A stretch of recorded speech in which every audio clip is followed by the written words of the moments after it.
சொல்லப்போனால் 96 39 சட்டமன்ற உறுப்பினர்கள், 20 நாடாளுமன்ற உறுப்பினர்கள்.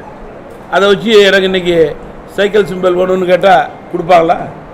இன்றைக்கு ஒரு ப்ரொசீஜர் இருக்குது, கோட்பாடுகள் இருக்கிறது. அந்த கோட்பாடுகளை ஃபில் இன் த பிளாங்க்ஸ் மிக கிளியராக இருக்கணும். அது பார்ட்டியினுடைய டாக்குமெண்ட்ஸை கேட்கலாம், ரேண்டமாக ஒரு பார்ட்டியினுடைய ஆஃபீஸ் பேரருடைய தகவலை கேட்கலாம். அவர்கள் பார்ட்டியில் இருந்தால் இருக்காருன்னு அதை ப்ரூவ் பண்ணணும். இறந்து போனார்னா டெத் சர்டிஃபிகேட்டை நம்ம கொடுக்கணும். பார்ட்டி ரிசைன்மெண்ட்டு இன்னொரு பார்ட்டியில் போயிருந்தாருன்னா ரிசிக்னேஷன் லெட்டரை காமிக்கணும்.